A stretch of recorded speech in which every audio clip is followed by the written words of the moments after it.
Aos 6 anos, minha mãe me abandonou porque eu sou autista e fugiu com o amante dela.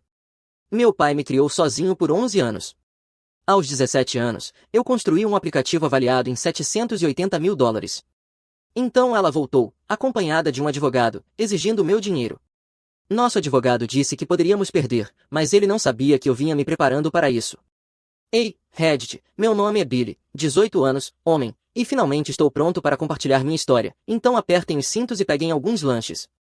As luzes fluorescentes do tribunal estavam fazendo aquele efeito irritante de piscar. Nosso advogado estava explicando que poderíamos perder o caso. Meu pai, Scott, sentava ao meu lado, parecendo alguém que tivesse levado um soco no estômago. As mãos dele estavam tremendo. Eu nunca tinha visto as mãos dele tremerem antes, nem quando ele fazia turnos dobrados no hospital, nem quando o aquecedor quebrou em janeiro e dormimos na sala ao lado de um aquecedor portátil por uma semana. Nunca, em 11 anos fazendo tudo sozinho. Mas agora elas tremiam, porque uma mulher que não conseguiria me reconhecer em uma fila estava tentando destruir o que eu havia construído. Nosso advogado, um cara de aparência cansada chamado Brian, abriu as mãos sobre a mesa.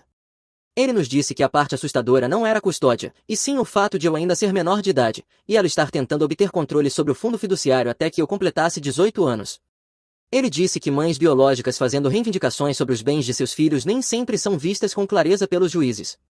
Eu observei o rosto do meu pai empalidecer, vi 11 anos de exaustão e sacrifício passarem pelos olhos dele em cerca de 3 segundos, então me inclinei e disse para ele deixá-la falar.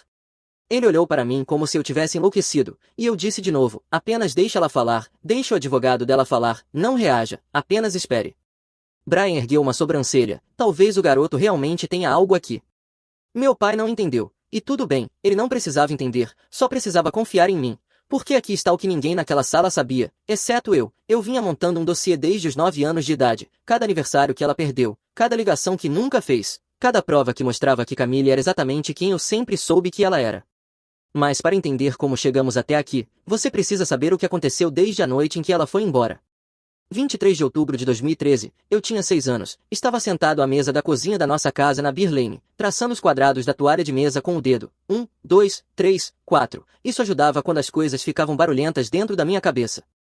Meu pai tinha acabado de chegar do trabalho, ele fazia manutenção no Hospital Geral Riverside, canos, elétrica, qualquer coisa que precisasse de conserto, ele sempre cheirava água sanitária e metal quando entrava pela porta. Naquela noite, as botas dele estavam molhadas da chuva, e ele parecia cansado o suficiente para cair no chão. A cozinha estava quente, vapor subindo de uma panela no fogão que ninguém estava observando, o rádio tocava baixo no canto, tudo parecia normal, exceto pela maneira como minha mãe estava parada, rígida demais, arrumada demais. Como se estivesse posando para uma fotografia que ninguém estava tirando. Minha mãe estava no balcão com a bolsa no ombro, o cabelo cacheado, a maquiagem feita, ela parecia que estava indo para algum lugar bonito. Então eu vi a mala perto da porta dos fundos. No começo eu não entendi o que aquilo significava, pensei que talvez ela fosse viajar, para a casa da vovó ou algo assim, mas o rosto dela estava rígido demais, e havia algo na maneira como ela evitava olhar para mim, como se eu já tivesse desaparecido. Meu pai perguntou o que estava acontecendo, a voz dele tinha aquele tom cuidadoso. Ela disse que não conseguia mais fazer aquilo. Meu pai riu uma única vez, confuso, perguntou do que ela estava falando. Ela se virou então, e eu vi os olhos dela, estavam secos, sem lágrimas. Ela disse meu nome, disse que eu precisava de mais do que ela podia oferecer, que ela não tinha nascido para aquilo, que essa coisa do autismo, o diagnóstico que tínhamos recebido apenas 3 meses antes, era demais. Ela não tinha se inscrito para cuidar de uma criança quebrada, essas foram exatamente as palavras dela. Uma criança quebrada, eu me lembro porque parei de traçar os quadrados quando ela disse isso, simplesmente congelei. O rosto do meu pai mudou, algo se apagou atrás dos olhos dele. Ele perguntou se ela estava falando sério em abandonar o próprio filho por causa de um diagnóstico. Ela disse que estava indo embora para salvar a si mesma, que ainda era jovem, tinha 28 anos, tinha a vida inteira pela frente, e não ia passar esse tempo em salas de espera e reuniões de educação especial. Ela falou como se essas coisas fossem uma sentença de prisão, em vez de simplesmente ser mãe. Eu ouvi um carro ligado na viela atrás da nossa cerca, faróis atravessando a janela dos fundos, alguém estava esperando por ela. Ela tinha um motorista de fuga. Meu pai também ouviu, perguntou quem estava lá fora. Ela agarrou a alça da mala, disse que não importava, disse que entraria em contato, que as coisas seriam melhores assim, que eu me adaptaria, que crianças são resilientes. Ela passou pela mesa, beijou o topo da minha cabeça como se eu fosse uma planta de casa que ela estava deixando para outra pessoa regar. Então ela saiu pela porta dos fundos. O ar frio entrou quando ela abriu a porta, eu lembro do cheiro, chuva, folhas mortas e o escapamento do carro. A rota de fuga dela foi paga ao abandonar o próprio filho. O rádio tocava alguma música country, a panela no fogão começou a transbordar, ninguém se mexeu para desligar. Meu pai ficou ali parado por um longo tempo, eu podia ouvir a respiração dele pesada e áspera, as mãos cerradas ao lado do corpo, como se quisesse socar alguma coisa. Então ele puxou a cadeira ao meu lado e se sentou. Eu não sei o que vai acontecer, ele disse, mas eu estou aqui, não vou a lugar nenhum. Eu assenti e comecei a traçar os quadrados de novo. O carro na viela foi embora, ouvi o som dos pneus passando por uma poça, e foi isso, aquela foi a noite em que minha mãe foi embora porque o filho de 6 anos dela era inconveniente demais. Mas a verdade é que, mesmo aos 6 anos, alguma parte de mim entendeu o que tinha acabado de acontecer, alguma parte de mim sabia que eu ainda veria de novo algum dia. Meu pai desligou o fogão, o espaguete estava arruinado, pedimos pizza em vez disso, sentamos no sofá e assistimos desenhos até eu adormecer. Ele me carregou para a cama, e eu fingi não ouvir ele chorando na cozinha depois. Aquela foi a primeira noite dos 11 anos seguintes. Os 11 anos seguintes foram basicamente apenas nós sobrevivendo. Meu pai descobriu minhas rotinas por tentativa e erro, quais alimentos eu conseguia tolerar, quais sons faziam meu cérebro parecer que estava sendo esmagado, quais lojas eram seguras em determinados horários do dia. Ele mantinha um caderno e anotava tudo. O primeiro ano foi o mais difícil. Meu pai trabalhou em turnos dobrados no hospital para cobrir as contas que antes eram divididas por 2. Ele chegava em casa exausto, fazia o jantar, me ajudava com o dever de casa e depois desabava no sofá por 4 horas antes de fazer tudo de novo. Eu não sei quando ele dormia. Ele aprendeu a fazer tudo o que ela costumava fazer, lavar roupa, fazer compras, participar de reuniões de pais e professores, ir a consultas médicas, tudo isso além de semanas de trabalho de 50 horas, sem ninguém para apoiá-lo. Lembro de uma vez em que ele adormeceu à mesa da cozinha, com a cabeça apoiada em uma pilha de contas médicas. Eu tinha 7 anos, não entendia o que aqueles papéis significavam, mas entendia que meu pai estava cansado de um jeito que o sono não conseguia consertar. Ele nunca reclamou, nunca me fez sentir que nada daquilo era culpa minha. Houve uma vez, cerca de 4 meses depois que ela foi embora, em que eu tive um colapso completo em uma farmácia, falha total do sistema, eu não conseguia me mover, não conseguia falar, apenas fiquei parado ali no pesadelo fluorescente do corredor 7, enquanto as pessoas nos olhavam como se fossemos algum tipo de espetáculo de horrores. As luzes zumbiam em uma frequência que parecia agulhas no meu cérebro, alguma criança gritava 3 corredores adiante, o alto-falante continuava fazendo anúncios, tudo era demais ao mesmo tempo, e meu corpo simplesmente parou de fazer o que eu mandava. Um cara na fila atrás de nós murmurou algo sobre disciplina, sobre como as crianças hoje em dia só precisavam de consequências, disse alto o suficiente para meu pai ouvir. Meu pai se virou lentamente, não disse uma palavra, apenas olhou para o homem até que ele de repente achou a prateleira de revistas extremamente interessante. Depois meu pai me guiou para fora com a mão no meu ombro, não puxando, apenas ali, e ficamos sentados no estacionamento por quase 1 hora, até que eu conseguisse respirar de novo. Sentamos no concreto frio atrás da caminhonete dele. Ele não me apressou, apenas ficou ali, paciente, enquanto eu voltava a mim mesmo pedaço por pedaço. Quando finalmente consegui falar de novo, pedi desculpas. Nunca peça desculpas, ele disse, nós vamos descobrir isso juntos. Esse é o tipo de homem que Scott Holloway é. Ele nunca reclamou, nenhuma vez, nunca me fez sentir um peso, mesmo quando eu definitivamente era nunca me culpou pela partida dela, embora nós dois soubéssemos que era disso que se tratava. A escola era uma bagunça. Eu era inteligente o suficiente para pular 2 séries, mas socialmente desajeitado bastante para saber que isso seria um desastre, então fiquei onde estava, aprendi a mascarar, aprendi a sobreviver, aprendi a me tornar pequeno quando o mundo ficava grande demais. Os professores eram uma mistura, alguns entendiam, outros achavam que eu estava sendo difícil de propósito. Houve uma professora substituta, na 4ª série, que gritou comigo por eu não fazer contato visual quando ela falava comigo, disse que era desrespeitoso, disse que eu precisava olhar para as pessoas quando elas falavam comigo. Eu tentei explicar que não conseguia, mas ela apenas gritou mais alto. Meu pai apareceu na escola no dia seguinte e teve uma conversa com o diretor. Eu não sei o que ele disse, mas aquela substituta nunca mais voltou à nossa sala de aula. Meu único amigo de verdade era um garoto chamado Theo. Ele morava 3 ruas adiante e a família dele tinha uma oficina de conserto de eletrodomésticos no centro. Theo era 2 anos mais velho que eu, construído como um hidrante e absolutamente sem filtro entre o cérebro e a boca. Ele dizia o que pensava, fazia o que queria e não se importava com o que ninguém achava. Nós nos conhecemos porque a irmãzinha dele estava na minha classe e ele costumava levá-la para casa.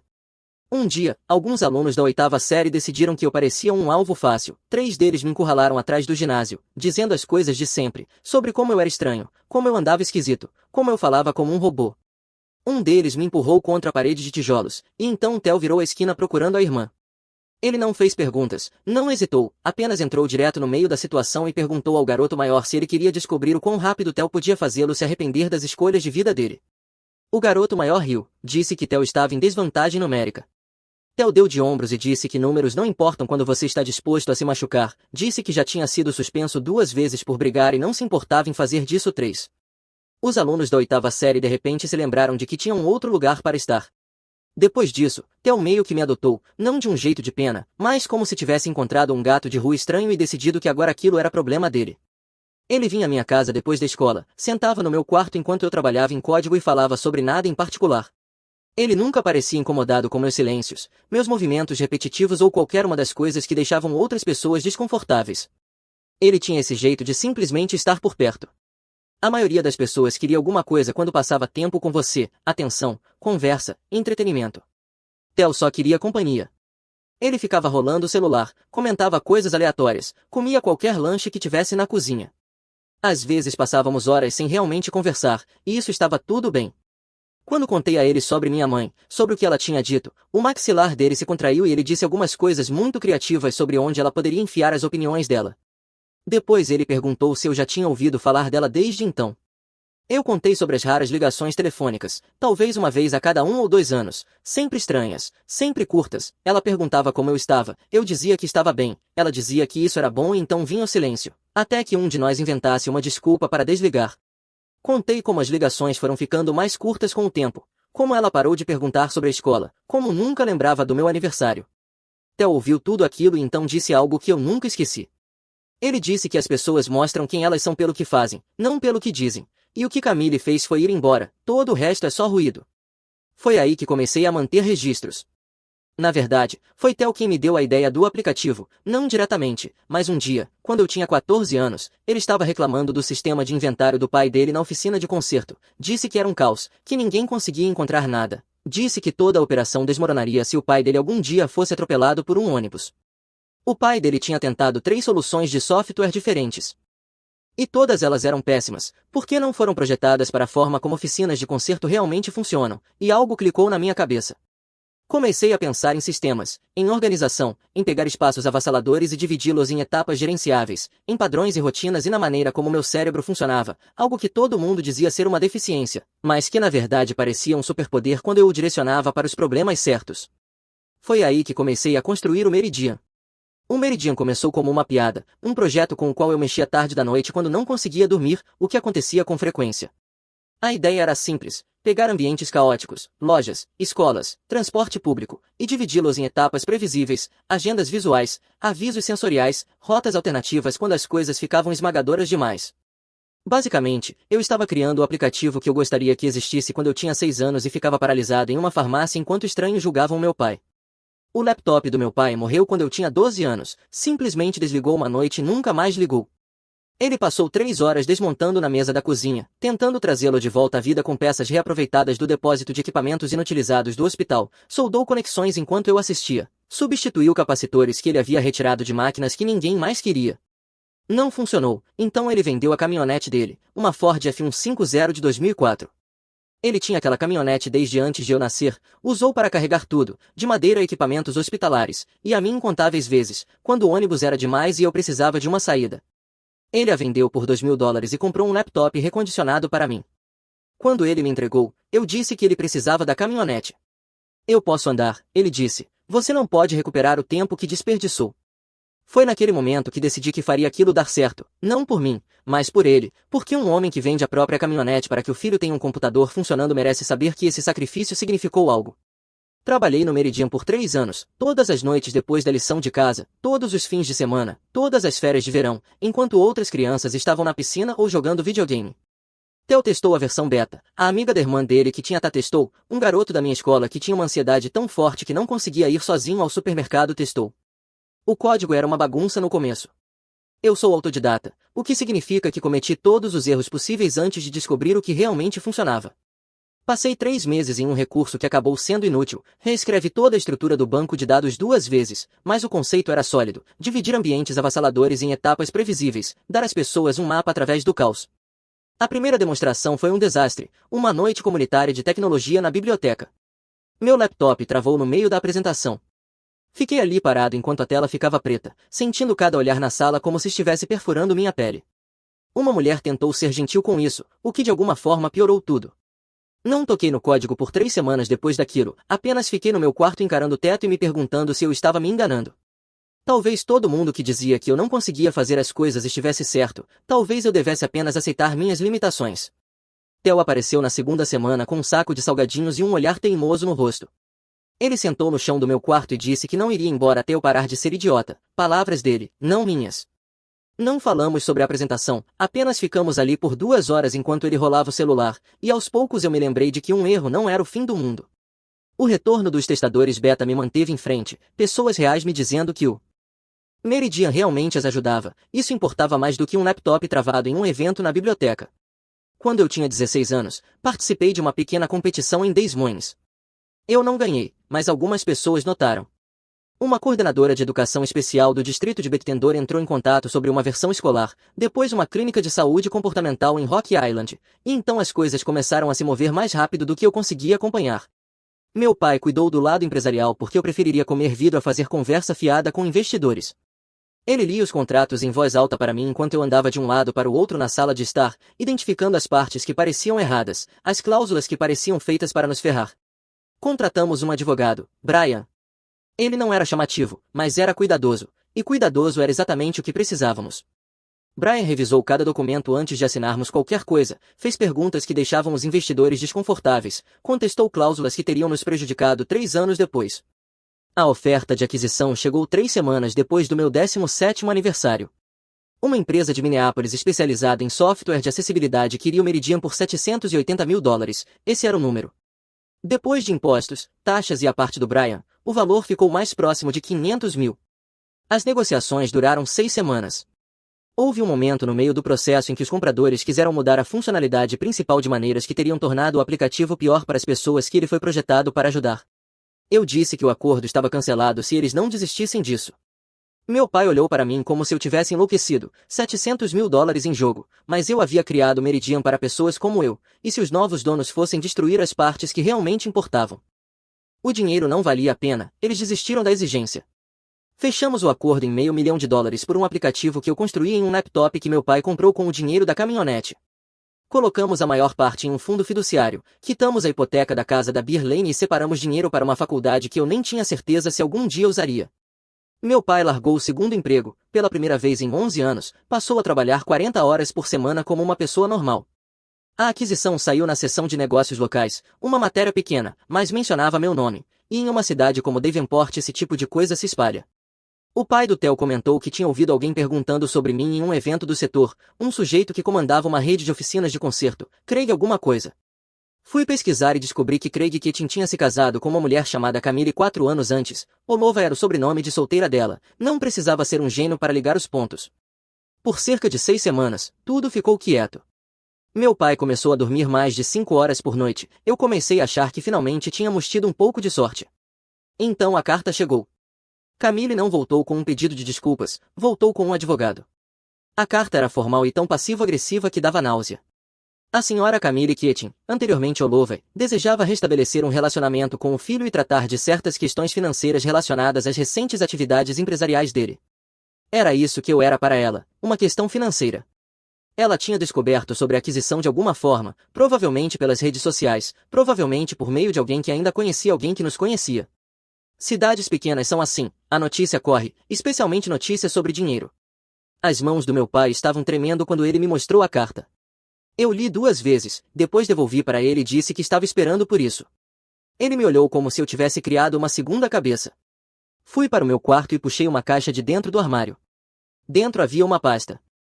Ela continha 11 anos de documentação, cada cartão de aniversário que ela não enviou, cada Natal em que ela não ligou, cada prova de que Camille tinha abandonado o filho autista e nunca olhou para trás. A pasta estava organizada por ano, cada ano tinha sua própria seção.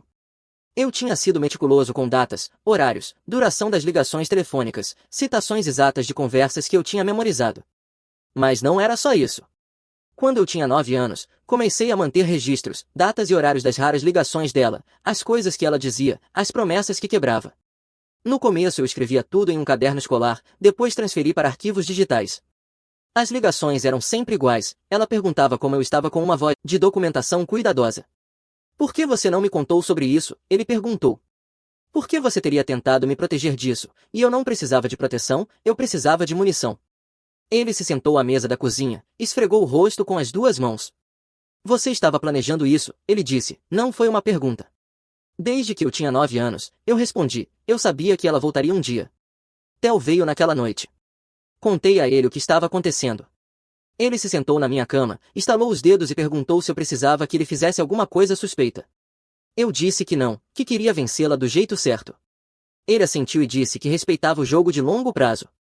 Depois perguntou o que ele podia realmente fazer. Eu disse que precisava da ajuda do pai dele, da oficina, das conexões no setor. Tel franziu a testa e perguntou o que aquilo tinha a ver com qualquer coisa. Eu expliquei que o novo marido da Camille, Craig, era dono de uma pequena rede de oficinas de conserto de eletrônicos pelo leste de Iowa, 3 unidades. Eles tinham se casado 4 anos antes. Ele tinha dinheiro, ela tinha ambição, combinação perfeita feita de ganância mútua. O que Camille não sabia era que eu também vinha acompanhando o negócio do Craig, não de um jeito esquisito, mas no estilo de um adolescente entediado com acesso à internet e habilidades de reconhecimento de padrões, e eu tinha notado algumas coisas. Problemas de estoque que não batiam, reclamações de clientes que eram abafadas, avaliações que apareciam e desapareciam, o tipo de coisa que definitivamente não era limpa. O pai do Theo conhecia o setor de consertos, sabia quem era correto e quem cortava caminho. Eu precisava da visão dele. Theo sorriu e disse que o velho dele ia adorar isso. O Sr. Marquette apareceu 3 dias depois. Ele se sentou à mesa da nossa cozinha com uma xícara de café e falou por 2 horas sobre a reputação do Craig Kitchen. Acontece que o cara era conhecido no setor como alguém que cortava custos, usava peças baratas, cobrava caro pela mão de obra, tinha o hábito de declarar itens como irrecuperáveis quando na verdade só precisavam de consertos simples, e depois revendê-los. Ele também tinha queimado algumas pontes, outros donos de oficinas não gostavam dele, fornecedores eram cautelosos, havia rumores de fraude em garantias que ninguém nunca conseguiu provar. Todo mundo no ramo sabe que esse cara é suspeito, disse o Sr. Marquette, mas ninguém teve paciência de juntar tudo. O rastro de papel está lá, você só precisa saber onde procurar. Eu disse que eu era muito bom em procurar. Ele sorriu e disse que eu lembrava do filho dele, o que eu encarei como um elogio. Depois que o Sr. Marquette foi embora, Theo ficou. Sentamos na varanda dos fundos enquanto meu pai assistia televisão lá dentro. Então qual é o plano? Theo perguntou. Ganhar o caso e encerrar o assunto. Eu balancei a cabeça, o caso é o passo 1, o passo 2 vem depois. Qual é o passo 2? Eu contei a ele sobre os padrões que tinha notado nos registros empresariais do Craig, sobre o que acontece quando você entrega a informação certa para as pessoas certas. Theo ficou quieto por um longo minuto, depois disse, isso é frio, cara. Frio é o mínimo do que ela merece, eu respondi. Ele assentiu, tudo bem, estou dentro. Eu guardei tudo, não para a audiência, mas para depois. A conferência pré-julgamento foi realizada em uma sala pequena no tribunal. Camille entrou parecendo que tinha saído de um catálogo, cabelo perfeito, unhas feitas. Ela tinha aquela expressão suave e ferida no rosto. O advogado dela era um sujeito elegante chamado Harmon Young, confiante, do tipo que ensaia os acenos preocupados no espelho. Craig não estava lá, interessante, talvez não quisesse ser associado a isso, talvez eles já estivessem tendo problemas. Camille tentou cruzar meu olhar do outro lado da mesa. Eu olhei para a parede atrás da cabeça dela e contei as rachaduras na tinta. Harmon fez a maior parte da fala. Ele pintou o quadro de uma mãe que tinha feito escolhas difíceis, uma mulher que tinha lutado com as demandas esmagadoras de cuidar de uma criança com necessidades especiais, uma mãe que tinha dado espaço ao filho para crescer e agora queria fazer parte do sucesso dele. Brian fez algumas perguntas básicas. Quando foi a última vez que ela entrou em contato comigo? Quais foram as circunstâncias? Se ela participou de algum evento escolar, de consultas médicas, se sabia o nome dos meus médicos, dos meus professores, dos meus amigos. Camille respondeu com cuidado, disse que tinha mantido distância por respeito ao meu desenvolvimento, que tinha observado de longe, que o coração dela sempre esteve comigo mesmo quando não podia estar presente fisicamente. Eu quase ri, mas tinha treinado para não reagir a lixo desse tipo. Brian assentiu, então perguntou se ela sabia que eu era alérgico a amendoim. Camille piscou e disse que não se lembrava de nenhuma alergia. Brian deslizou um papel pela mesa, registros médicos da escola desde a primeira série, a alergia claramente documentada, várias prescrições de EpiPen, anotações da enfermeira da escola. O sorriso de Camille vacilou por apenas um segundo. Harmon interveio, disse que aquilo não era um teste de curiosidades médicas, que o amor da cliente dele pelo filho não era medido pela consciência sobre alérgenos. Brian concordou. Disse que apenas queria estabelecer um nível básico de familiaridade com a minha vida ao longo dos últimos 11 anos. Eu fiquei sentado em silêncio durante tudo aquilo. Não falei, não reagi, deixei que falassem. Depois da conferência, Camille tentou se aproximar de mim no corredor, estendeu a mão como se fosse tocar meu braço. Eu dei um passo para trás. Eu sei que isso é difícil, ela disse. Eu sei que você está com raiva, mas eu sou sua mãe. Isso tem que significar alguma coisa. Eu olhei para ela pela primeira vez, reparei no relógio de grife, na manicure recém-feita, na completa ausência de qualquer coisa real por trás daqueles olhos ensaiados. Ela estava interpretando a maternidade, provavelmente tinha praticado exatamente aquele discurso no espelho. Isso vale exatamente o que você colocou nisso, eu disse, nada. O rosto dela se contraiu, só por um segundo, talvez surpresa, talvez percebendo que o roteiro que tinha preparado não ia funcionar comigo. Você não entende, ela começou. Eu entendo perfeitamente, eu disse. Você foi embora porque eu era inconveniente, você voltou porque eu valho dinheiro, esses são os fatos, todo o resto é só ruído. Ela abriu a boca para responder, mas nenhuma palavra saiu. Então eu fui embora. No carro, meu pai perguntou se eu estava bem. Eu disse que estava bem, mais do que bem. A audiência foi marcada para dali a 3 semanas de depoimentos, trocas de documentos e manobras legais, 3 semanas para Camille se convencer de que ia ganhar. Brian nos avisou que seria desgastante, disse que o advogado dela tentaria atrasar, tentar nos cansar, mas nós não cedemos, comparecemos a todas as reuniões, entregamos todas as respostas dentro do prazo. Eu usei bem aquelas 3 semanas. Theo e eu passamos horas analisando os registros comerciais de Craig Kitchen, em sua maioria informações públicas, reclamações no órgão de defesa do consumidor, avaliações online, registros empresariais. Encontramos padrões, inconsistências. O pai do Theo me apresentou a um homem chamado Howard, que tinha trabalhado com contabilidade para pequenas empresas antes de se aposentar. Howard deu uma olhada nas informações financeiras públicas do Craig e balançou a cabeça, disse que os números contavam uma história, e que a história não era boa. Eu agradeci e guardei tudo para depois, porque ganhar a audiência não seria suficiente. Eu queria que Camille entendesse exatamente o que tinha jogado fora. A audiência foi numa terça-feira. A juíza Vicon tinha cabelos grisalhos presos bem firmes e óculos de leitura que ela ficava empurrando para cima do nariz. Craig não estava lá de novo, provavelmente queria distância caso tudo desse errado. Meu pai sentou ao meu lado com o único terno bom que ele tinha. Brian tinha nos preparado bem, não reagir, não interromper, deixar as provas falarem. Brian apresentou o nosso caso primeiro, 11 anos de paternidade solo, cada único papel que provava que meu pai esteve presente enquanto ela não esteve. Ele guiou a juíza pela linha do tempo, a ausência completa e total de uma mãe na vida do próprio filho. Depois foi a vez de Camille. Armon tentou a abordagem da simpatia, as exigências esmagadoras de criar uma criança com necessidades especiais, a escolha difícil de uma mãe de se afastar para que o filho pudesse prosperar em um ambiente mais estável. Ele usou expressões como apoio emocional à distância e respeito à necessidade de rotina do filho. Ele transformou o abandono em estratégia parental. Camille falou sobre as lutas dela, a jornada dela, o desejo profundo de se reconectar com o filho agora que ele estava prosperando. A palavra prosperando me deu náusea, como se eu fosse uma planta de casa que finalmente floresceu e agora ela quisesse crédito pela luz do sol. Brian a interrogou, fez perguntas simples, fatos básicos sobre a minha vida, e ela errou todas as respostas.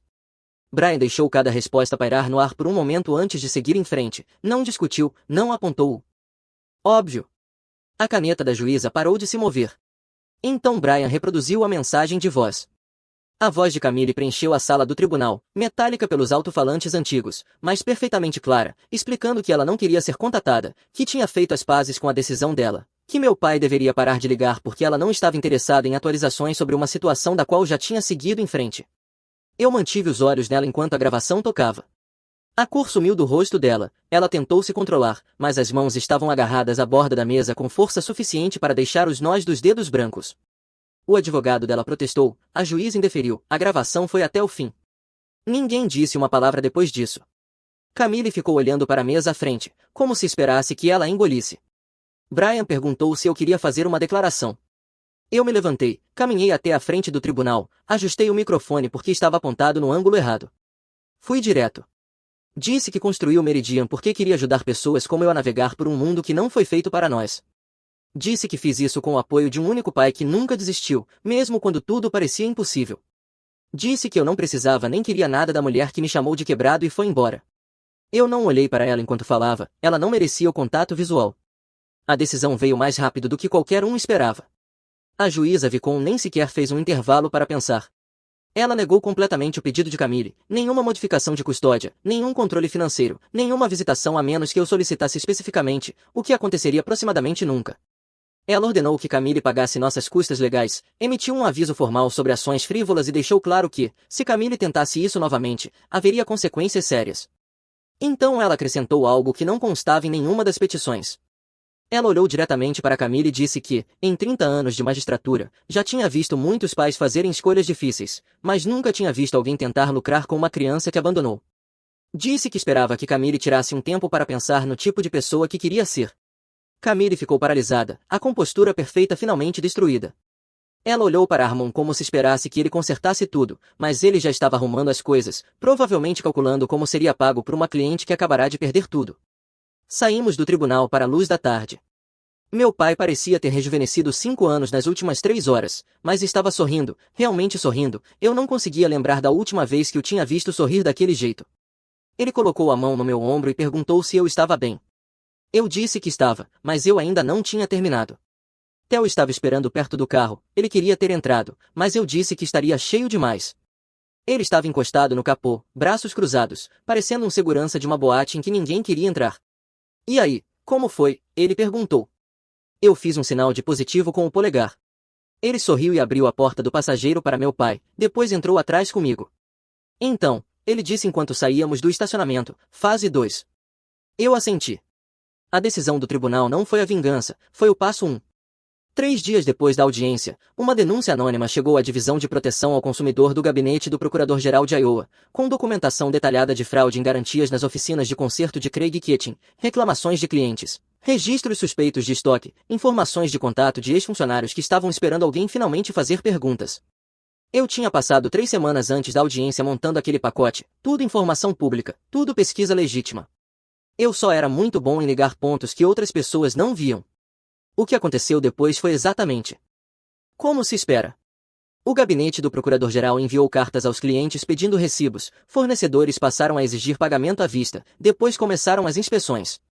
Clientes desapareceram, unidades fecharam. Craig e Camille se separaram em algum ponto no meio de tudo isso, o casamento deles aparentemente incapaz de sobreviver quando o dinheiro e o status secaram. Eu não acompanhei os detalhes, não precisava. A mãe do Theo encontrou Camille em um consultório médico cerca de 8 meses depois. Ela estava trabalhando como recepcionista agora, mesmo prédio, vida diferente.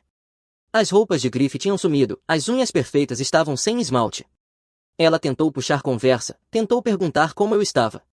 A senhora Marquette sorriu educadamente e disse que não falava sobre os filhos de outras pessoas. Ela parecia cansada, a senhora Marquette me contou durante o jantar, como se a vida finalmente tivesse alcançado ela. Eu assenti, dei mais uma garfada na massa e não senti praticamente nada. Essa é a coisa sobre vingança, é só matemática, ações têm consequências. Às vezes essas consequências levam 11 anos para aparecer, mas elas sempre aparecem. Ela passou 11 anos agindo como se eu não existisse, agora estava vivendo uma vida em que isso era realmente verdade. Enquanto isso, eu estou bem. O dinheiro do Meridian está guardado em um fundo fiduciário. Estou pensando em ir para a faculdade, talvez estudar ciência da computação de verdade, talvez construir outra coisa. Eu tenho opções agora, isso é mais do que a maioria das pessoas tem. Meu pai começou a trabalhar com marcenaria como hobby, construiu uma mesa para o meu quarto. Ela é torta e a gaveta emperra, mas ele fez com as próprias mãos e eu não trocaria por nada. Ele está dormindo melhor agora, trabalhando em horários normais. Às vezes eu penso em Camille. Ela fez uma escolha há 11 anos atrás, me chamou de quebrado e foi embora, e todos os dias desde então eu provei que ela estava errada. Se você gostou deste vídeo, por favor clique no botão de inscrição, isso ajuda muito o canal e nos ajuda a trazer mais e melhores histórias. Obrigado. No dia de ação de graças, minha irmã anunciou que ele só tem dinheiro porque teve sorte, que na verdade é um idiota, e eu ri junto com eles. Depois tirei meu telefone do bolso e a removi silenciosamente da folha de pagamento da minha empresa. Ela percebeu o quanto era sortuda quando o depósito direto não caiu. Ei, Reddit, então minha irmã me chamou de idiota sortudo na frente de toda a família durante o jantar de ação de graças. Ela não fazia ideia de que eu era o verdadeiro chefe dela. Eu apenas sorri, concordei com a cabeça e a removi discretamente da folha de pagamento ali mesmo à mesa. O depósito direto dela foi devolvido 3 dias depois, e acabou que sorte não tinha nada a ver com isso. Deixe-me voltar um pouco e dar algum contexto, porque isso vem se acumulando há anos. Eu tenho 32 anos e minha irmã Kelly tem 28. Crescemos em uma família de classe média bastante padrão nos subúrbios. Nada luxuoso, nada terrível. Nossos pais eram contadores que valorizavam educação e trabalho duro. Coisas normais. Eles nos criaram acreditando que, se você trabalhasse duro e permanecesse focado, coisas boas aconteceriam. Um conselho sólido na teoria. A diferença entre Kelly e eu apareceu cedo. Eu era criança que guardava o dinheiro de aniversário e cortava grama para comprar uma bicicleta melhor. Ela era criança que gastava a mesada no mesmo dia em que recebia e depois pedia mais aos nossos pais. Eu lia livros sobre investimentos no ensino médio enquanto ela lia revistas de fofoca de celebridades. Eu trabalhei em empregos de meio período durante toda a faculdade enquanto ela se concentrava na vida social e mal mantinha uma média suficiente para passar. Não estou dizendo isso para parecer alguma pessoa perfeita, porque definitivamente não sou. Eu apenas tinha prioridades diferentes. Eu queria segurança financeira, eu queria construir algo. Kelly queria se divertir e resolver as coisas depois. Nenhuma abordagem é objetivamente errada, mas elas levam a resultados muito diferentes depois da faculdade. Eu comecei a trabalhar com consultoria em energia renovável, um nome chato, trabalho interessante, basicamente ajudava empresas a fazer a transição para energia solar e eólica, cuidava da análise financeira e da parte de gerenciamento de projetos. A indústria estava crescendo rapidamente e eu era bom no que fazia, muito bom. Em 3 anos eu estava gerenciando contas importantes e ganhando 6 dígitos, mas aqui está a coisa sobre trabalhar para outra pessoa, existe um teto, você só pode subir até certo ponto antes de estar enriquecendo outra pessoa em vez de a si mesmo. Eu vi meu chefe comprar sua terceira casa de férias enquanto me dava um aumento anual de 3% que mal acompanhava a inflação, eu estava gerando milhões em receita para a empresa e vendo talvez 10% desse valor refletido na minha remuneração. A matemática não funcionava a meu favor no longo prazo, então, aos 27 anos, eu assumi um risco que todos na minha família acharam insano, eu deixei meu emprego corporativo confortável e comecei minha própria empresa de consultoria em energia renovável. Meu chefe realmente riu quando dei aviso prévio, ele disse que eu voltaria em menos de um ano implorando pelo meu antigo cargo, disse que a indústria era competitiva demais e que eu não tinha as conexões necessárias para fazer dar certo. A atitude condescendente dele foi quase tão motivadora quanto a minha própria ambição. O primeiro ano foi brutal. Eu trabalhava 80 horas por semana, comi macarrão instantâneo mais vezes do que gostaria de admitir, perdi sono me perguntando se tinha cometido um erro gigantesco. Estourei 2 cartões de crédito apenas para manter o negócio funcionando enquanto construía a minha base de clientes. Houve noites em que eu ficava sentado no laptop às 2 da manhã me perguntando se todos que duvidaram de mim estavam certos. Meus pais eram solidários, mas preocupados, eles me viam nos jantares de família parecendo exausto e estressado, e eu conseguia perceber que estavam repensando o incentivo que tinham me dado. Meu pai fazia comentários sobre como não havia vergonha nenhuma em voltar ao trabalho corporativo se as coisas não estivessem dando certo. Ele tinha boas intenções, mas parecia que já estava planejando meu fracasso. Kelly achava que eu era um idiota por abrir mão de um salário fixo. Ela dizia a qualquer um que quisesse ouvir que eu iria falhar e rastejar de volta para a vida corporativa em 6 meses. Ela fazia piadas nas reuniões de família sobre como eu estaria me candidatando para trabalhar para ela em breve, uma energia de irmã super solidária. Em certo momento, cerca de 8 meses depois, eu tinha exatamente $247 na conta da empresa e uma proposta importante com prazo em 2 dias. Eu não pagava salário a mim mesmo havia 3 meses. Estava vivendo de cartões de crédito e do que restava das minhas economias. Esse foi meu ponto mais baixo, sentado no meu apartamento que eu mal conseguia pagar, me perguntando se deveria simplesmente admitir derrota e começar a enviar currículos. Mas então aquela proposta foi aprovada. Uma empresa de manufatura de médio porte queria converter sua instalação para energia solar. Não era um contrato enorme, talvez 80 mil no total, mas foi o suficiente para me manter em pé. Mais importante ainda, eles me indicaram para outras 3 empresas da rede da indústria deles. Essas indicações levaram a mais indicações. De repente eu tinha impulso. Alerta de Soiler, eu não fracassei. No segundo ano, eu tinha fechado 3 grandes contratos. No terceiro ano, eu estava contratando funcionários e recusando trabalho porque estávamos no limite da capacidade. No quinto ano, que é onde estamos agora, eu comando uma empresa com 23 funcionários, faturando mais de 8 milhões por ano, e pessoalmente fico com cerca de 400 mil depois de despesas e salários. Eu ainda dirijo o mesmo Honda Civic que comprei usado 5 anos atrás, moro em uma casa boa, mas modesta, não uso roupas de grife nem ostento dinheiro. Olhando para mim você pensaria que sou apenas um cara comum com um emprego comum, exatamente como eu gosto. As pessoas que realmente importam sabem o que eu construí, todo o resto pode pensar o que quiser. Kelly, enquanto isso, teve 8 empregos nos últimos 6 anos, ela fez faculdade de comunicação, que escolheu porque parecia fácil, se formou com uma média de 2,6 e nenhum plano real. Desde então, ela trabalhou no varejo, em restaurantes, em um escritório de seguros, em uma academia, em alguma agência de marketing que a demitiu depois de 4 meses e em vários outros lugares que eu nem consigo lembrar. Ela nunca fica em lugar nenhum por mais de um ano. Sempre há algum motivo pelo qual o trabalho não é certo para ela, ou pelo qual o chefe é horrível, ou pelo qual ela merece algo melhor. 2 anos atrás, Kelly apareceu na minha casa numa noite de terça-feira, estava chorando e disse que tinha acabado de ser demitida do emprego mais recente por chegar atrasada vezes demais. Ela precisava de dinheiro para pagar o aluguel ou seria despejada, prometeu que me devolveria, jurou que esse seria o choque de realidade de que precisava para colocar a vida nos trilhos. Eu dei o dinheiro a ela, não como um empréstimo, eu sabia que nunca veria esse dinheiro de volta, mas porque ela é minha irmã e eu não queria que ela ficasse sem teto, porém também deixei claro que não poderia continuar salvando-a o tempo todo, ela precisava resolver a própria vida. Ela concordou com a cabeça, me agradeceu, prometeu que faria isso, e então foi lá e comprou um iPhone novo na semana seguinte. Prioridades. Cerca de 6 meses depois disso, ela me ligou perguntando se havia alguma vaga de emprego na minha empresa. Ela estava trabalhando em alguma loja de varejo e odiava o trabalho. Queria algo com melhor salário e benefícios. Queria trabalhar em um escritório onde pudesse se sentir profissional e importante. Aqui é onde eu provavelmente deveria ter dito não. Cada fibra lógica do meu corpo dizia que isso era uma péssima ideia. Não misture família e negócios. Não contrate alguém com o histórico profissional dela. Não faça isso. Mas ela é minha irmã. E minha mãe vinha dando indiretas sobre como seria bom se eu pudesse ajudar Kelly. E Kelly parecia realmente sincera sobre querer mudar. Então, contra meu melhor julgamento, eu criei uma posição para ela. Não dei nada crucial ou importante, eu não sou idiota. Fiz dela uma coordenadora de serviços ao cliente, que basicamente é um título elegante para alguém que responde e-mails, agenda reuniões, cuida de tarefas administrativas básicas e mantém organizada a comunicação com os clientes. Um trabalho de nível inicial que pagava 42 mil por ano mais benefícios, um bom dinheiro para o que o cargo exigia, honestamente, mais do que ela jamais tinha ganhado em qualquer outro lugar. Eu me sentei com ela antes do primeiro dia e estabeleci expectativas claras, chegar no horário, responder e-mails em até 24 horas, manter o banco de dados de clientes atualizado, ser profissional em todas as comunicações, coisas básicas que qualquer funcionário competente deveria conseguir cumprir. Ela concordou, disse que entendia, prometeu que não me decepcionaria. No primeiro mês, ela foi ótima, chegava cedo, ficava até mais tarde, estava entusiasmada para aprender, eu realmente comecei a achar que tinha errado ao duvidar dela, talvez ela realmente tivesse mudado, talvez trabalhar para a família fosse a motivação de que precisava. Então o segundo mês chegou e as rachaduras começaram a aparecer. Ela começou a chegar atrasada, apenas 5 ou 10 minutos no início, o que eu deixei passar porque não sou um chefe rígido nesse tipo de coisa, mas depois virou 15 minutos, depois 30, depois 1 hora.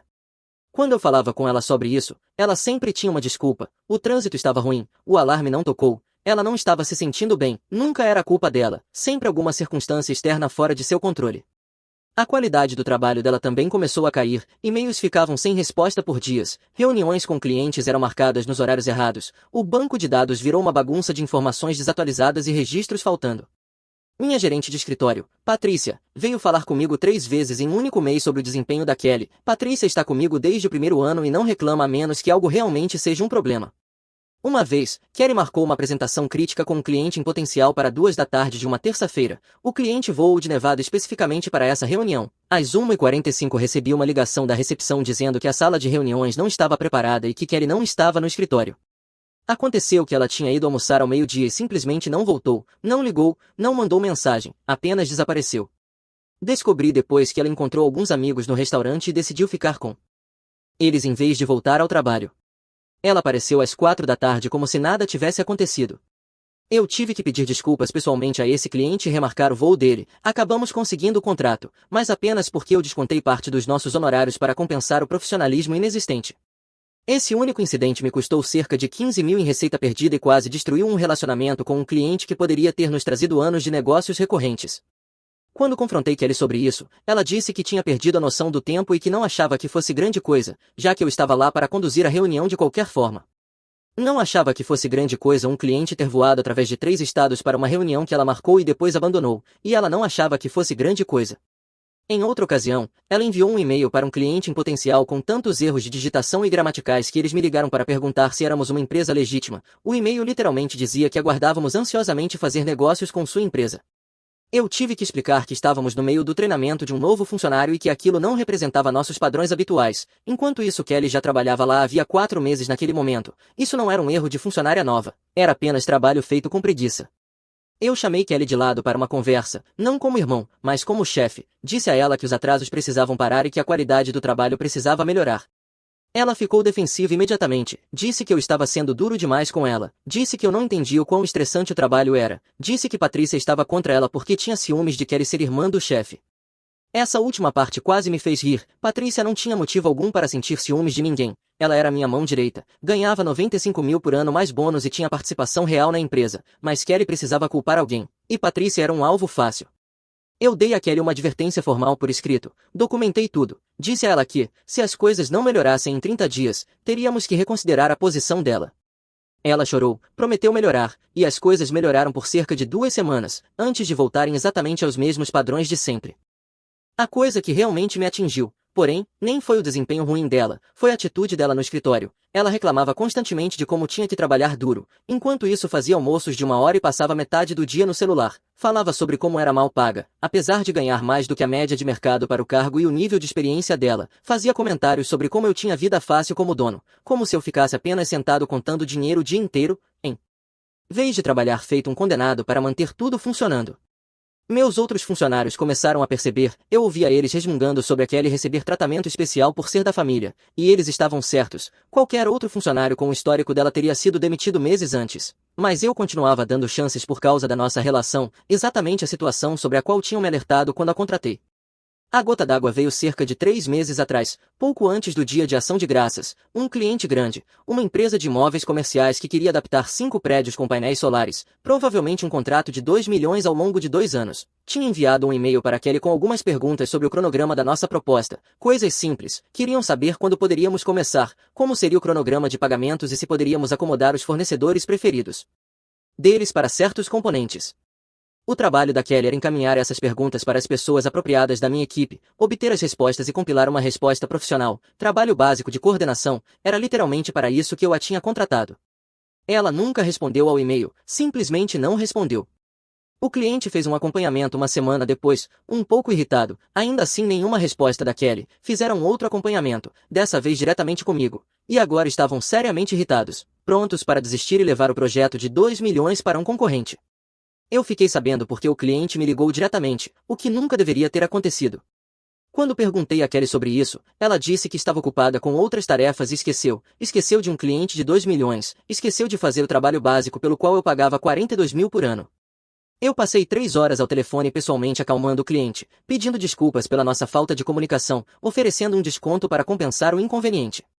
Consegui salvar o contrato. Por pouco, mas o dano à nossa reputação estava feito. Eles se lembrariam de que minha empresa falhou em responder e-mails básicos em tempo hábil. Eu deveria tê-la demitido naquele momento, mas o dia de ação de graças estava a 2 semanas de distância, e minha mãe vinha perguntando se Kelly e eu iríamos ao jantar. Ela estava tão feliz por estarmos trabalhando juntos. Vivia dizendo quanto estava orgulhosa de eu estar ajudando minha irmã a construir uma carreira. Eu não tive coragem de demitir a Kelly logo antes das festas e arruinar o dia de ação de graças da minha mãe, então decidi esperar até depois do feriado, aproveitaria a data. Depois teria uma conversa profissional com a Kelly na semana seguinte sobre como as coisas não estavam funcionando. Eu daria a ela um pacote de rescisão, 2 meses de salário para ajudá-la na transição e desejar-lhe tudo de bom, limpo, profissional, até generoso. Então aconteceu o jantar de ação de graças. Toda a minha família estava lá, meus pais, Kelly e o namorado dela, Jake, minha tia e meu tio, 2 primos, um encontro típico de feriado. Minha mãe caprichou na comida, peru, recheio, purê de batatas, 3 tipos de torta, tudo isso. Todos estavam de bom humor, conversando e rindo. Depois de comer, ficamos todos sentados em volta da mesa naquele torpor pós-refeição em que você está cheio demais para se mexer, mas confortável demais para ir embora. Alguém me perguntou como o trabalho estava indo, só puxando conversa. Eu dei minha resposta padrão, disse que os negócios iam bem, que tínhamos tido um ano forte, que eu era grato pelos nossos clientes e pela nossa equipe, nada de especial, apenas conversa educada de jantar. Foi aí que a Kelly decidiu se intrometer. Bem, ele só teve sorte, é só isso. A mesa ficou em silêncio, eu olhei para ela, achando que talvez tivesse ouvido errado ou que ela estivesse brincando, mas ela tinha aquele sorrisinho no rosto, o tipo de expressão que você faz quando acha que está prestes a dizer algo inteligente. O que você quer dizer? Meu pai perguntou, confuso. Kelly se recostou na cadeira, se ajeitando para o discurso. Quero dizer que ele age como se fosse algum empresário brilhante, mas ele só teve sorte com o momento. O boom da energia renovável aconteceu bem quando ele abriu a empresa, ele surfou a onda. Qualquer um poderia ter feito o que ele fez se estivesse no lugar certo, na hora certa. Meu tio ergueu as sobrancelhas, mas não disse nada. Minha mãe parecia desconfortável. O namorado da Kelly, Jake, estava concordando com a cabeça como se ela estivesse soltando grandes verdades. Eu apenas fiquei ali sentado, esperando para ver se ela cavaria o buraco ainda mais fundo, e cavou. Sinceramente, se você olhar objetivamente, ele nem é tão inteligente em negócios assim, continuou Kelly, agora embalada, aproveitando a plateia, tipo, toda a estratégia dele é só cobrar menos que os concorrentes. Isso não é genialidade, isso é básico. Um macaco treinado poderia fazer o que ele faz. Kelly, minha mãe começou, mas Kelly fez um gesto com a mão para interrompê-la. Não, é verdade, todo mundo age como se ele fosse essa história incrível de sucesso, mas é literalmente só sorte, momento certo, indústria certa, circunstâncias certas. Ele trabalha duro, claro, mas muita gente trabalha duro e não tem sucesso. A diferença é que ele teve sorte. Ela olhou diretamente para mim quando disse essa última parte, como se estivesse me desafiando a discordar. Meus primos encaravam os pratos, claramente desconfortáveis. Meu pai parecia querer dizer algo, mas não sabia o que. Minha tia lançava aquele tipo de olhar que você dá a alguém que acabou de insultar o anfitrião. Mas eu não fiquei bravo, não me defendi, não discuti, eu apenas sorri e balancei a cabeça. Você pode estar certa, eu disse calmamente, a sorte definitivamente teve um papel. Kelly pareceu quase decepcionada por eu não ter mordido a isca. Ela claramente queria uma briga. Queria que eu ficasse na defensiva para poder provar o ponto dela sobre como eu me levo a sério demais, ou qualquer narrativa que ela tivesse construído na cabeça dela. Ela disse, sentindo-se reivindicada, que as pessoas precisavam parar de agir como se ele fosse especial, que ele apenas teve sorte, essa é a verdade. Bem, disse meu tio, claramente tentando mudar de assunto, com sorte ou sem sorte, está dando certo para ele. Por enquanto, acrescentou Kelly, mas a sorte acaba eventualmente, aí vamos ver o quão bem-sucedido ele realmente é. Minha mãe sugeriu que fossemos para a sala para comer torta, e todo mundo aproveitou a chance de escapar daquela conversa constrangedora. Enquanto as pessoas se levantavam da mesa, eu puxei meu telefone como se estivesse apenas checando mensagens, abri o aplicativo de gestão de recursos humanos da minha empresa, usamos um sistema que me permite lidar com folha de pagamento, benefícios, agendamentos, tudo isso remotamente, muito conveniente, especialmente em momentos como aquele. Naveguei até o perfil de funcionário da Kelly, cliquei no menu suspenso de status de emprego, mudei de ativo para desligado, inseri a data de hoje como data de encerramento, adicionei uma observação no campo de motivo da rescisão, problemas de desempenho e violação da política de conduta da empresa. O aplicativo perguntou se eu queria confirmar a demissão, eu cliquei em sim. Perguntou se eu queria processar algum pagamento final ou rescisão, eu cliquei em não. Ela receberia o último pagamento pelas horas trabalhadas, e só isso, nada de pacote de rescisão, nada de 2 meses de salário, nada. Todo o processo levou talvez 90 segundos. Quando entrei na sala para comer torta, Kelly oficialmente já não era mais funcionária da minha empresa, o acesso dela aos nossos sistemas tinha sido automaticamente revogado, o próximo depósito direto dela, agendado para a sexta-feira seguinte, tinha sido cancelado. Eu me sentei com minha fatia de torta de abóbora e ouvi Kelly continuar falando sobre como eu era superestimado. Ela passou a criticar minha casa, dizendo que era pequena demais para alguém que supostamente ganhava tanto dinheiro quanto eu. Claramente eu estava mentindo sobre minha renda ou era burro demais para saber gastar dinheiro direito, uma coisa ou outra. Eu apenas concordei com a cabeça e comi minha torta, não disse uma palavra sobre o que tinha acabado de fazer, porque diria, ela descobriria em breve. O resto do dia de ação de graças foi tranquilo. Kelly acabou mudando de assunto. Assistimos futebol. Meu pai dormiu na poltrona reclinável. Coisas normais de feriado. Quando Kelly foi embora naquela noite, abraçou minha mãe e meu pai, se despediu de todo mundo, nem sequer olhou para mim. Eu fui para casa naquela noite e dormi melhor do que tinha dormido em meses, sem culpa, sem ficar questionando, apenas alívio por finalmente ter tomado a decisão que deveria ter tomado meses antes. Na manhã de sexta-feira, cheguei cedo ao escritório. Patrícia já estava lá, como sempre. Chamei-a para o meu escritório e disse que Kelly não fazia mais parte da empresa. O rosto de Patrícia mostrou alívio misturado com preocupação. Ela perguntou se eu estava bem. Eu disse que sim, que isso já estava atrasado e que precisaríamos redistribuir as responsabilidades da Kelly até contratarmos alguém para substituí-la. Patrícia assentiu, disse que cuidaria disso, e acrescentou que, pelo que valia, eu tinha tomado a decisão certa. Ela não era uma boa opção para ali. Eu disse que sabia e que deveria ter feito isso antes.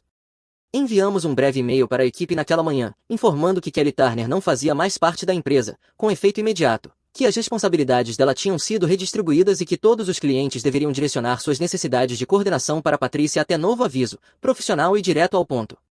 Alguns funcionários passaram pelo meu escritório ao longo do dia, ninguém perguntou o que tinha acontecido, todos sabiam, tinham visto Kelly se escorar no trabalho por meses enquanto eles faziam o trabalho de verdade, algumas pessoas até me agradeceram por finalmente ter lidado com a situação. Isso doeu um pouco, saber que minha equipe estava frustrada há tanto tempo enquanto eu deixava a lealdade familiar nublar meu julgamento.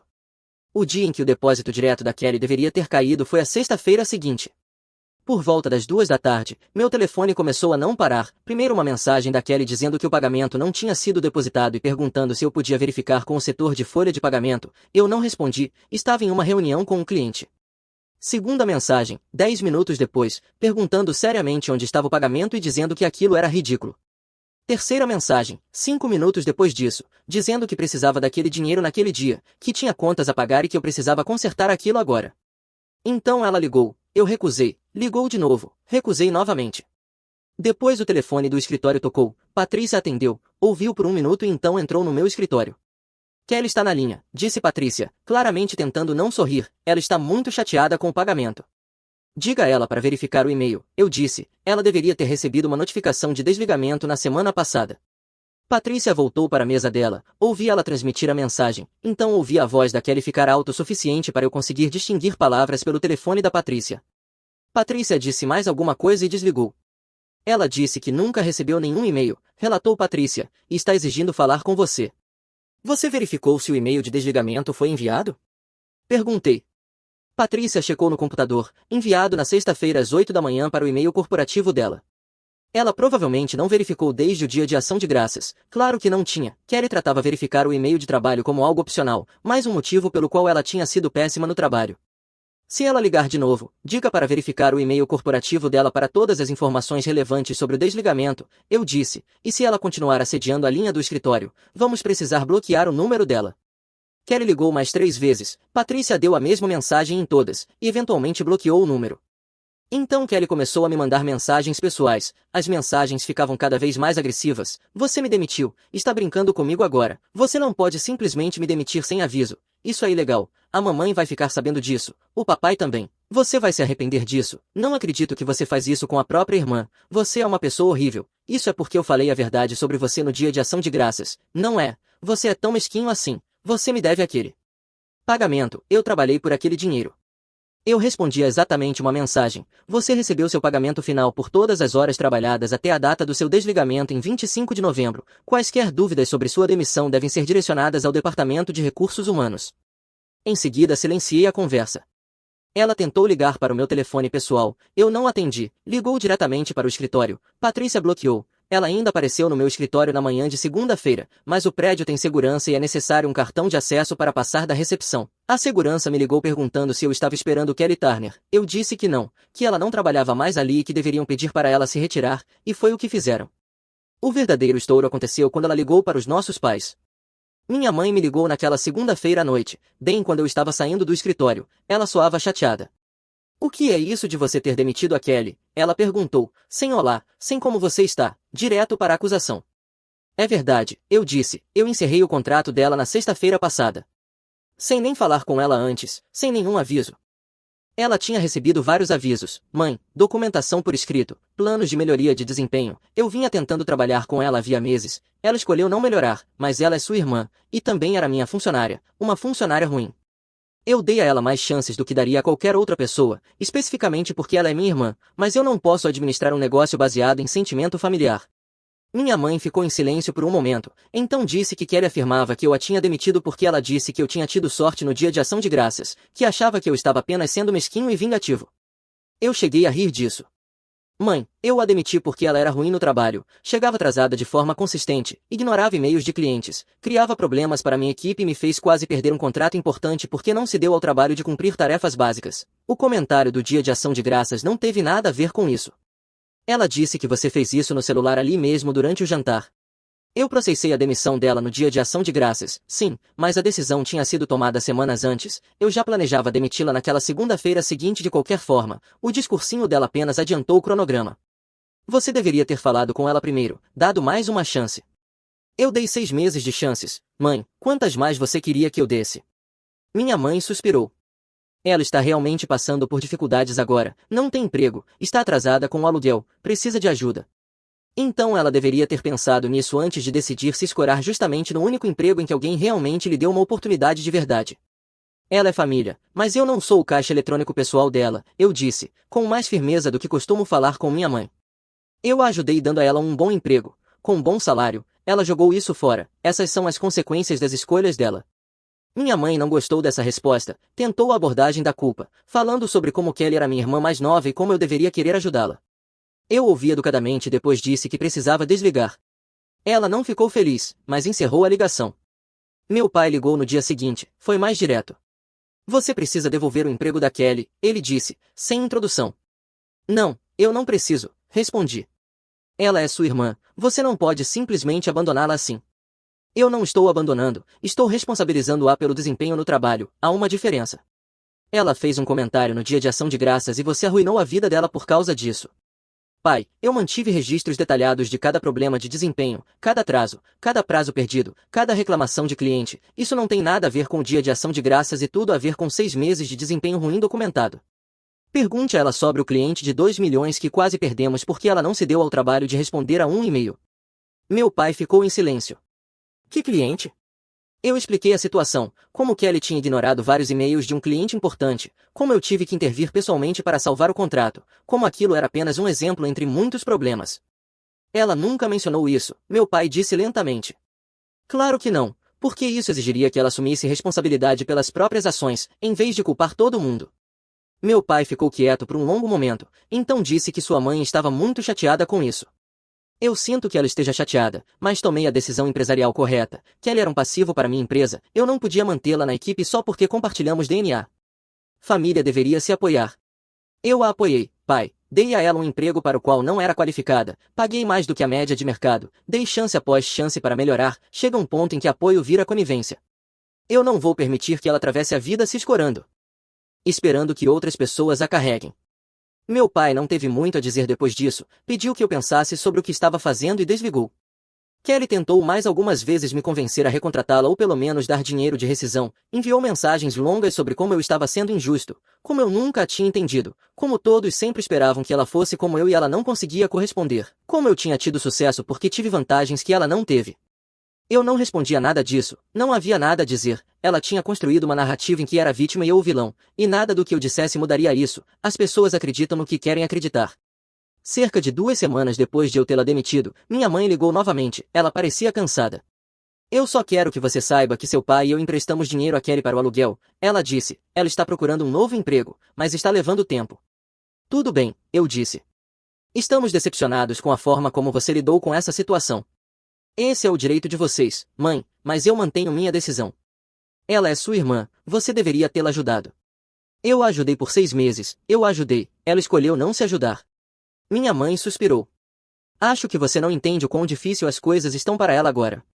Eu entendo perfeitamente bem, também entendo que ela criou essa situação para si mesma. Sinto muito que ela esteja passando por dificuldades, mas essas são consequências naturais das escolhas dela.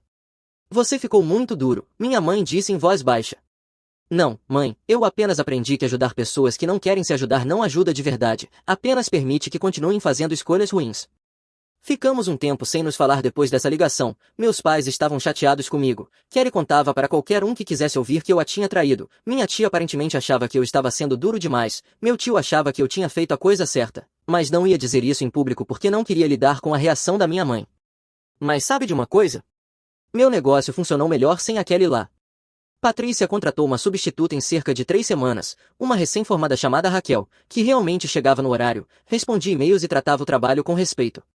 A comunicação com os clientes melhorou, o moral da equipe melhorou, tudo simplesmente funcionava melhor. Cerca de 1 mês depois de tudo isso ter acontecido, recebi uma mensagem da Kelly, era diferente das anteriores, cheias de raiva. Consegui um novo emprego, começo na segunda-feira, só queria te avisar que estou bem. Eu respondi dizendo que ficava feliz em saber e desejando boa sorte no novo cargo. Ela não respondeu, e eu não esperava que respondesse. Provavelmente aquela foi a última comunicação direta que teríamos por um bom tempo, talvez para sempre, algumas pontes queimam e permanecem queimadas.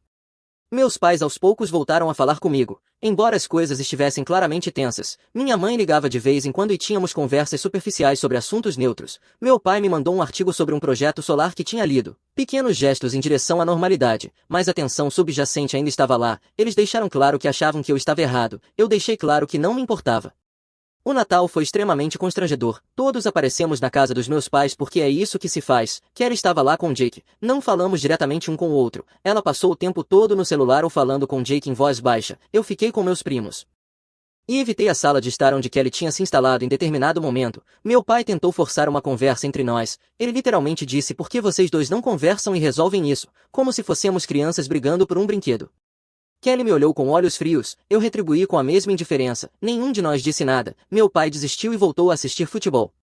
Logo depois do ano novo as coisas ficaram interessantes. Kelly aparentemente contou ao Jake toda a versão dela da história. Como eu a tinha demitido por ciúmes e despeito. Como eu não consegui lidar com ela dizendo a verdade sobre o meu sucesso. Como eu era uma pessoa terrível que abandonava a família.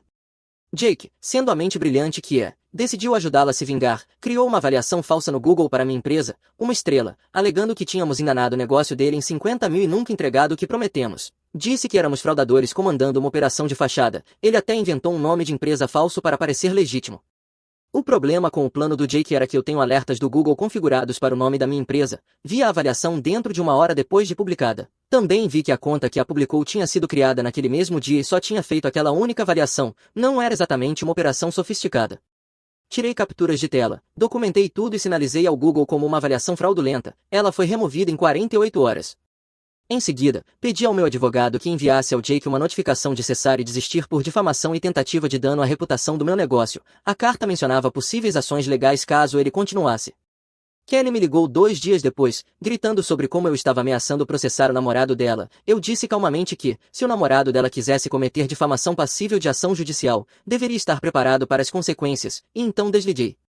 Jake aparentemente recuou depois disso. Não houve mais avaliações falsas nem tentativas de vingança. Acontece que quando você ameaça pessoas com consequências legais reais, elas tendem a reconsiderar suas ações.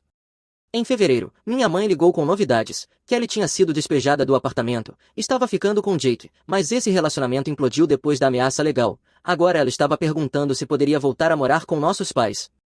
Minha mãe perguntou se eu reconsideraria contratar Kelly de volta. Eu disse não. Ela perguntou se eu pelo menos emprestaria dinheiro para o depósito do aluguel. Eu disse não novamente. Ela disse que eu estava sendo cruel. Eu a lembrei de que Kelly tinha queimado todas as oportunidades, me insultado publicamente e feito o namorado tentar sabotar meu negócio. Em que ponto Kelly seria responsável pela própria situação? Minha mãe não teve resposta. Kelly voltou a morar em casa aos 28 anos. Março trouxe a verdadeira satisfação. Lembra daquele cliente grande que Kelly quase nos fez perder porque ignorou os e-mails, o contrato de 2 milhões que eu mal consegui salvar? Eles voltaram com uma proposta de expansão, ficaram tão satisfeitos com nosso trabalho nos 5 prédios iniciais que queriam que cuidássemos de mais 12 propriedades. Esse contrato valeria cerca de 5 milhões ao longo de 3 anos. Durante a reunião de assinatura do contrato, o vice-presidente do cliente mencionou como estava impressionado com as melhorias na nossa comunicação nos últimos meses, elogiou especificamente nossa nova coordenadora de serviços ao cliente por ser ágil e profissional. Disse que era como da noite para o dia em comparação com a experiência inicial que tiveram conosco. Eu agradeci e expliquei que havíamos feito algumas mudanças de pessoal para atender melhor nossos clientes. Ele assentiu aprovando e disse que isso ficava evidente. Esse contrato nos colocou no caminho para ultrapassar 12 milhões em faturamento no ano. Estávamos crescendo mais rápido do que eu havia projetado. Contratei mais 3 funcionários, incluindo um segundo gerente de projetos para lidar com o aumento da carga de trabalho. Os negócios estavam decolando. Fiquei sabendo pela minha mãe que Kelly estava trabalhando novamente em uma loja de departamentos, ganhando salário mínimo mais comissão, ainda morando em casa, ainda reclamando de como a vida era injusta, ainda culpando todo mundo menos a si mesma.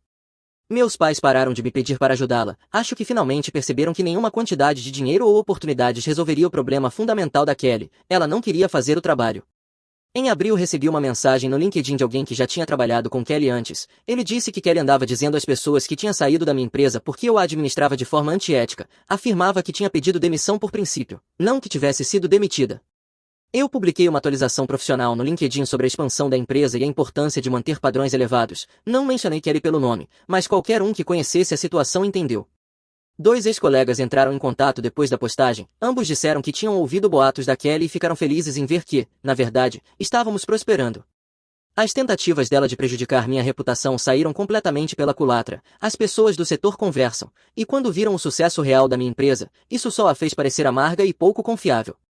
No verão, as coisas se estabilizaram em um novo normal. Minha empresa chegou a 30 funcionários e mais de 15 milhões em receita anual projetada. Mudamos para um escritório maior. Finalmente me dei um aumento e comprei um carro mais novo, ainda um Honda, só que menos acabado. Meus pais e eu chegamos a uma trégua pacífica. Conversávamos ocasionalmente sobre assuntos neutros. Eles pararam de defender o comportamento da Kelly, principalmente porque nem eles conseguiam ignorar o padrão mais. Meu pai realmente me pediu desculpas em junho, disse que entendia por que eu tinha tomado a decisão que tomei. Isso significou mais para mim do que ele provavelmente imaginava. Kelly ainda morava em casa, ainda pulando de emprego em emprego. Da última vez que soube, ela tinha sido demitida da loja de departamentos por chegar atrasada vezes demais e tinha passado a trabalhar em um call center. Minha mãe parou de me dar atualizações, a menos que eu perguntasse especificamente. Em agosto encontrei Jake em um posto de gasolina. Fizemos contato visual. Ele desviou o olhar imediatamente e correu para o carro. Eu apenas sorri e segui meu dia. Algumas batalhas se vencem sozinhas. A melhor parte veio em setembro. Ganhamos um grande prêmio do setor por consultoria inovadora em energia renovável. Houve uma cerimônia, um troféu, uma matéria em várias publicações especializadas. Minha equipe ficou eufórica. Patrícia chorou de alegria. Foi uma enorme validação de tudo que tínhamos construído. A cerimônia de premiação foi em uma quinta-feira à noite. A matéria foi publicada na manhã de sexta-feira. Na tarde de sexta meu telefone não parava de receber mensagens de parabéns de colegas, ex-colegas e até alguns familiares. Minha mãe ligou naquela noite, tinha visto a matéria, disse que estava orgulhosa de mim, depois disse algo que realmente me surpreendeu. Kelly também viu a matéria, não disse nada, mas dava para ver no rosto dela. Acho que ela finalmente entende o que abriu mão. Eu não respondi a isso, não havia nada a dizer. Kelly fez as escolhas dela, eu fiz as minhas, os resultados falavam por si só. Se você gostou deste vídeo, por favor clique no botão de inscrição, isso ajuda muito o canal e nos permite trazer mais e melhores histórias. Obrigado.